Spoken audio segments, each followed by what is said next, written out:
kaze mu gihe c'impemburo. Bakunzi twama dusanga ijambo ry'Imana mu kigane gihe c'impemburo, ndabaramukije amahoro ya Kristo. Ijambo dusangira kuri uyu munsi ni ijambo rivuga ngo twirinde kwihamagarira ibitwica. Muri uyu mwaka twahawe ijambo ko ari umwaka wo kuzuka. Ni vyiza kuzuka, mugabo ni vyiza kandi no kutarinda gupfa ngo ivyacu vyononekara, ivyacu bipfe bizuke. Ni vyiza. Umuntu umwe yaravuze ngo Imana ntiyifuza kudukiza ingwara gusa, ahubwo Imana irashaka ko tubaho tutagwara, nkuko vyanditswe mu cete Yohana yandikisha ishengero ngo mukundwa ndagusabira ngo umererwe neza muri vyose nkuko ubugingo bwawe bumerewe neza. Turasangira amajambo atari make mu ijambo ry'Imana, ibisomwa bitari bike bivuga ku witwa Yakobo, turaraba n'umwami Sawuli, turabe n'umwami Manase, hanyuma turizera ko ibisomwa bibahezagira, Imana ibagire neza. Reka turebe mu gitabo c'Itanguriro igice ca 31 umurongo wa 22 gushika kuri 42. Turasoma imirongo itari mike kugira ngo ugende utahura iyo ivyo tuvuga bivuye canke uko vyagenze, uko birafasha gusoma ijambo ry'Imana no kumenya inkuru yose.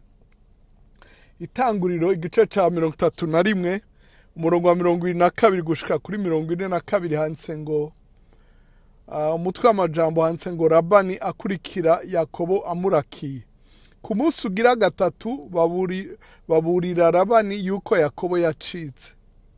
Ajana na bene wabo, amara iminsi 7 amwometse inyuma, araruha muhambiriza ku musozi w'i Gileyadi. Mwijoro Imana iza kuri Labani umwaramu mu nzozi, iramuhara iti wirinde ntugire iryo ubarira Yakobo iryo ari ryo ryose. Nuko Labani ashikira Yakobo. Yakobo yarashinze amahema ku musozi, Labani na bene wabo nabo bashinga ku musozi wa na bene wabo nabo bashinga ku musozi w'i Gileyadi. Labani abaza Yakobo ati co wakoze ico niki? Catumye unyiyiba ukajana abana banje nk'inyagano? Wabitewe niki gucika mu mpisho ukanyiyiba ntumbarire ngo ngusezere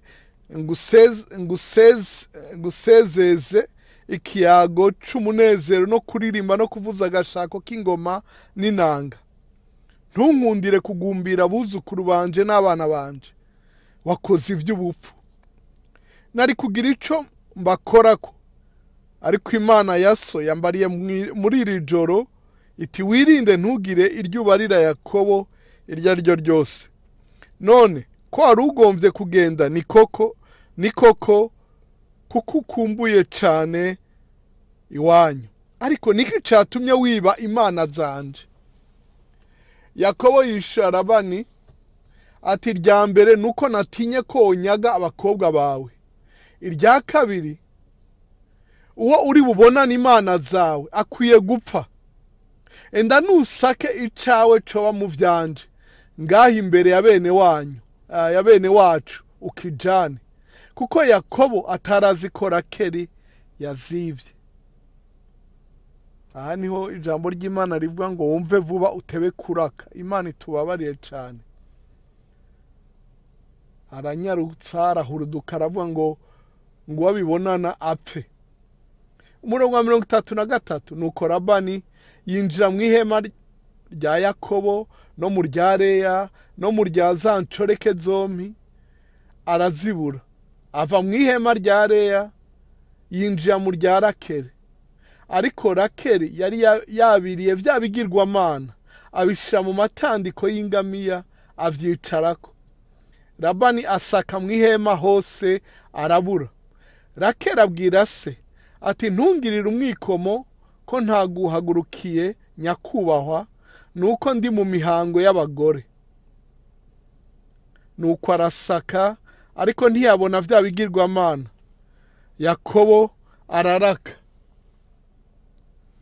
umurongo wa 36 Yakobo araraka atonganya Labani aramubaza ati nagucumuye ko iki nakoze icaha ki catumye uzinga bufuru ukanyoma inyuma none kusatse mu bintu vyanje vyose ubonye iki co mu vyo mu rugo rwawe kizane hano ugishira hagati y'izi nshuti zanje n'izawe badutature muri iyi myaka 20 twamaranye intama zawe n'impene zawe ntizaramburuye amapfizi y'intama yo mu mukuku wawe sinayariye iyatabaguwe n'igikoko sinakuzanira ikirangara yapfira jewe izibwe warazindihisha arizo ku murango canke mwijoro ehayo nabonye ku murango nicwa n'indugumba mwijoro nkicwa n'imbeho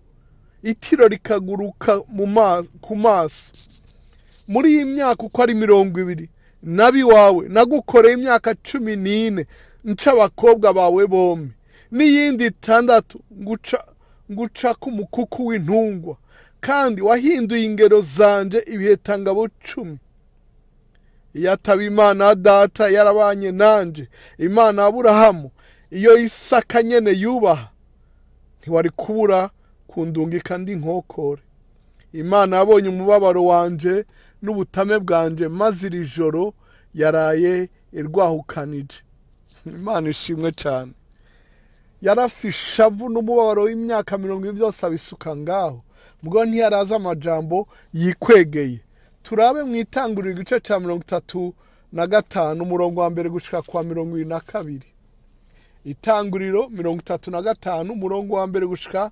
22 umutwe w'amajambo hamwe havuga ngo Yakobo aduga i Beteli hanyuma gutangura ku murongo w'9 naho handitse ngo urupfu rwa Rakeli Imana ibarira Yakobo itiva hasi aha ni ku murongo wa mbere itiva hasi uduga i Beteli ugerereyo unyubakira igicaniro je Imana nakubonekeye igihe wahunga Esau mwene nyoko maze Yakobo acabarira abiwe n'abari kumwe nawe bose ati nimukureho ibigirwamana by'abanyamahanga biri muri mwebwe mwihumanure mwambara izindi mpuzu tuve hasi tuduge tuje i Beteli nanje nubakire Imana igicaniro imwe yanyumvira ku munsi w'ivyago vyanje kandi yagendanye nanje mu nzira nagenzemo zose baha Yakobo ibigirwamana by'abanyamahanga byose bari bafise n'impeta zari ku matwi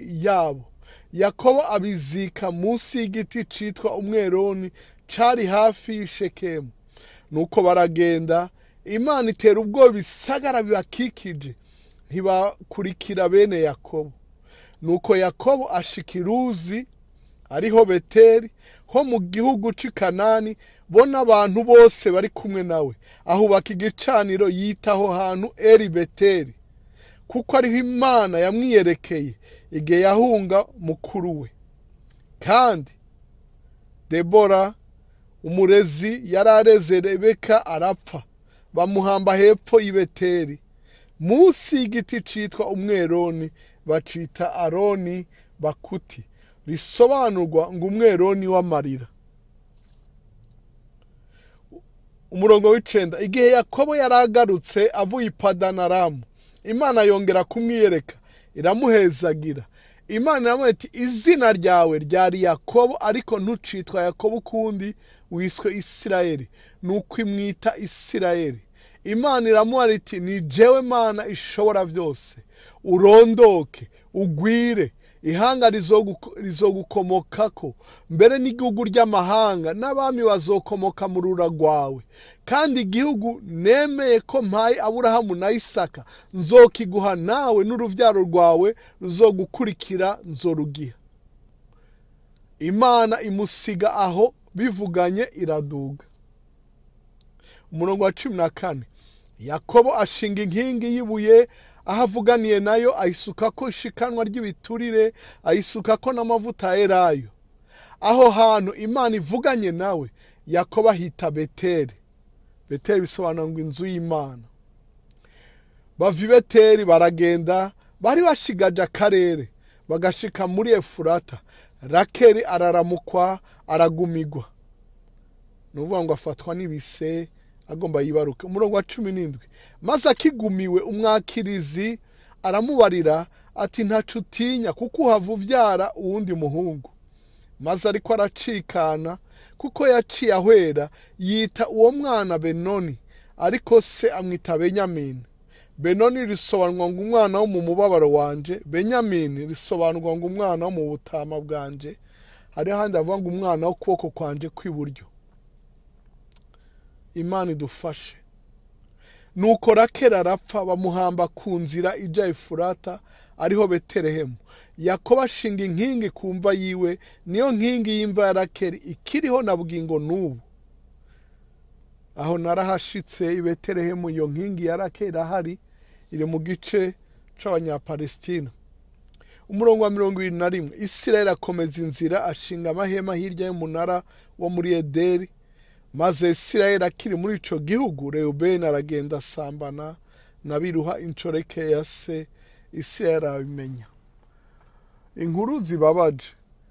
Mugabo ngomba urabe ibintu Rakeli yikwegeyeko, atwaye imana zitarizo, azi neza imana umugabo wiwe asenga, atwara imana zitarizo. Umugabo wiwe nawe kubera kutabimenya aca arashavura, atwagwa n'ishavu, aravuga ngo uzisanga napfe. Umva Rakeli ntibamusatse. Mugabo Isirayeli kuko Yakobo ari we yavuye yitwese, kuko yaramuse kumuba ububasha, amwatura ku rupfu, ruhava ruramuhitana. Wa mugore yakunda cyane, umwaka imyaka 14, kuko yabanje gukorera 7, bamuha Leya uwo atarondera, mukuru wa Rakeli. Aca asubira gukorera Rakeli imyaka 7. Yagiye kuronka akana ka mbere, bamaranye imyaka 7 na Rakeli. Akana ka kabiri agiye kuvyara aca arapfa, n'umurezi wiwe arapfa.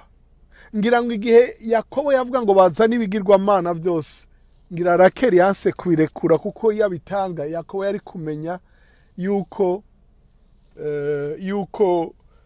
ivyo abariye Labani atari ivyo. Naho bavuga ngo bazana ibigirwamana byose, abona abantu babizanye ari kumwe na, ariko sinimvira ko Rakeli yabizanye.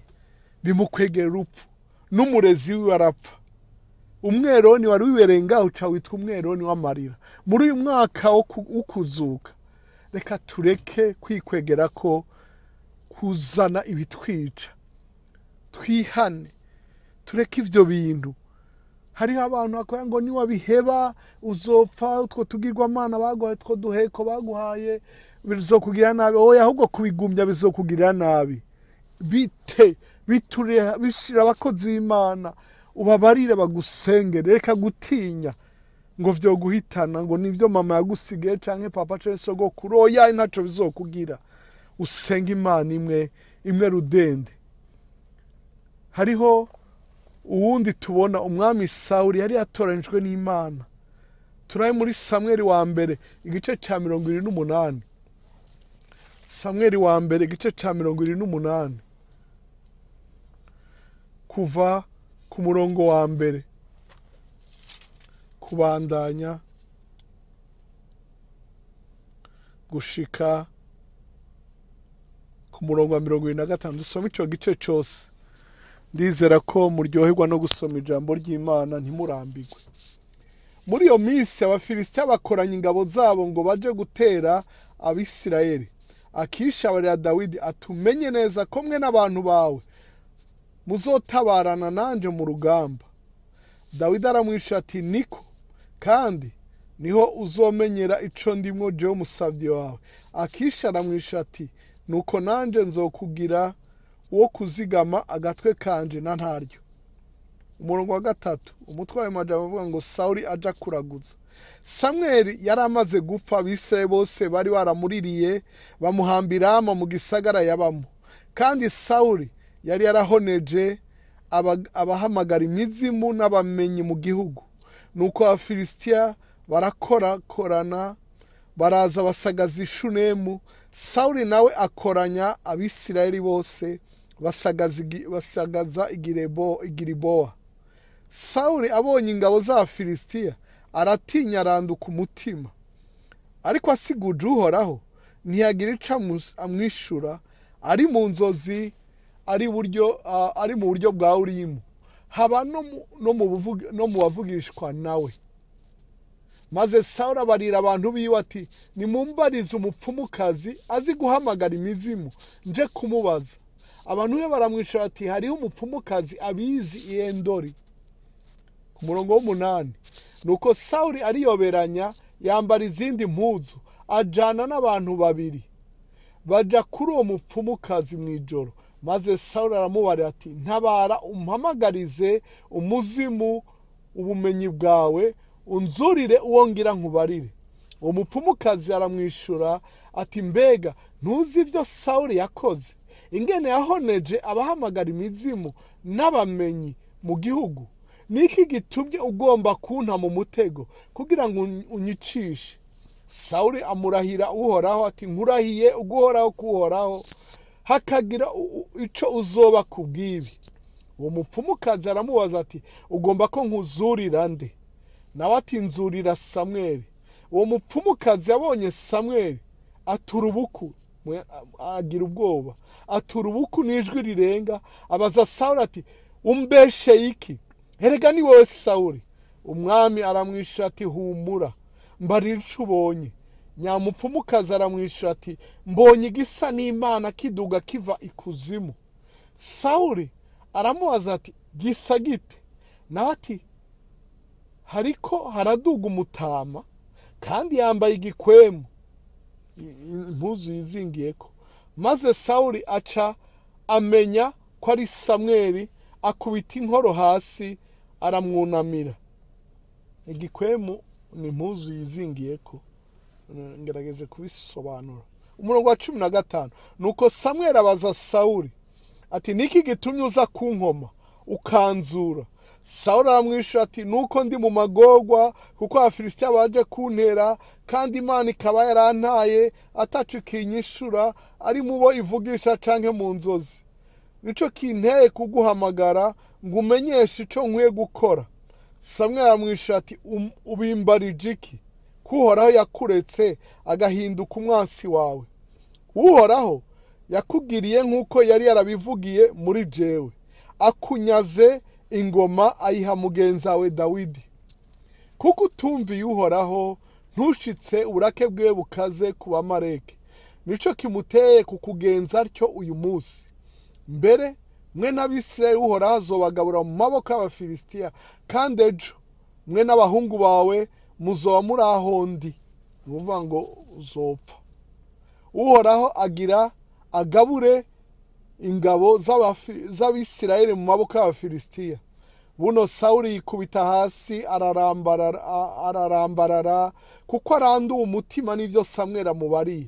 Kandi na kare yari asanzwe adafise intege, kuko yari yifitiye ubusa, kandi yari yiriwe ubusa kandi araburara.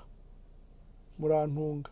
Umurongo wa 21, maze nyamupfumukazi aza aho Sawuli ari, abona ko yihebuye, aramubwira ati, raba jewe umuja wawe nakumviye, mpeba amagara, nemera ivyo umbariye. None rero ndakwinginze nawe unyumvire, jewe umuja wawe, unyemerere ngire utwo nkuronderera ufungure, kugira ngo usubiremwo intege ubashe kugenda.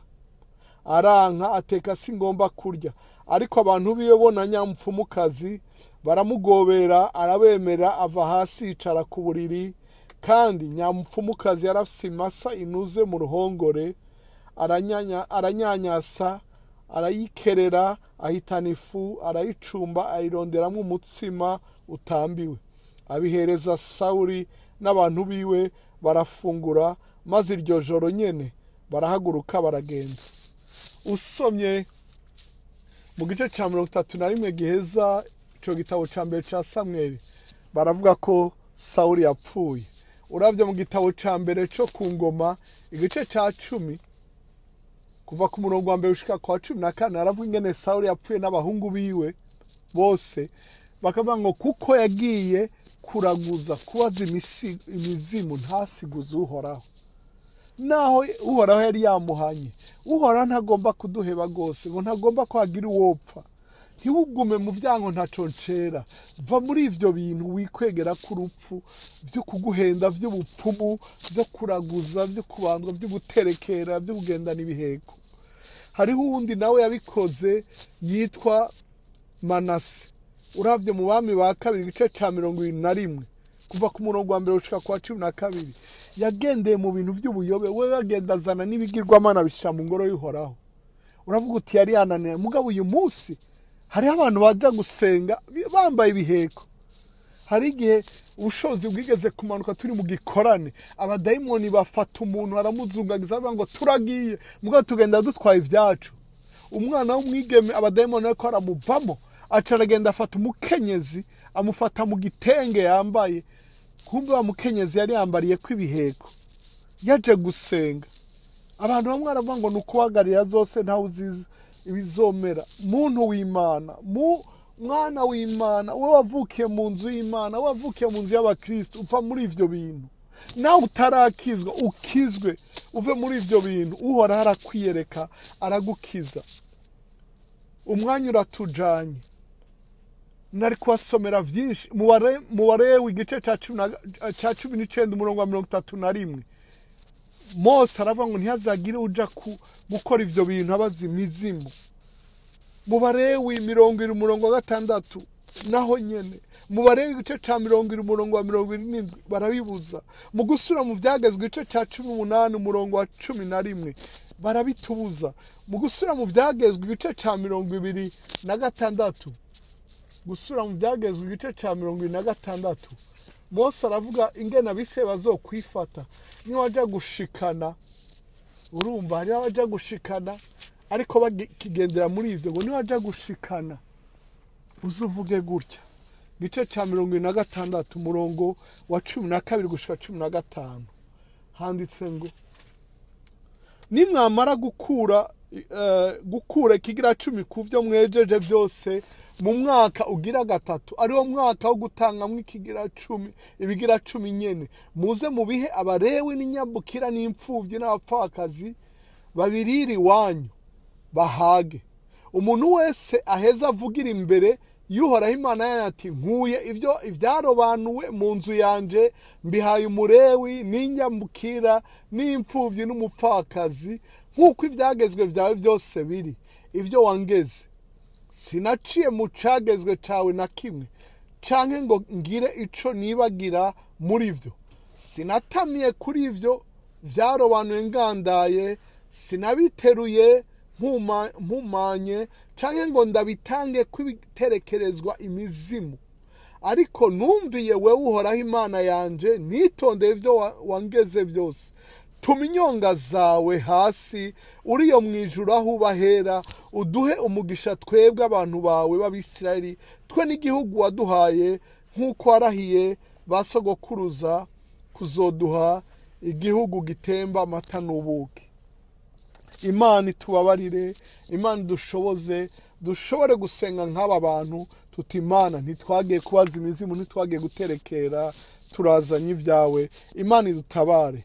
Muri Yesaya igice ca 19 avuga ngo nzohanira Egiputa ibigirwamana vyabo no guhamagara imizimu n'ibindi.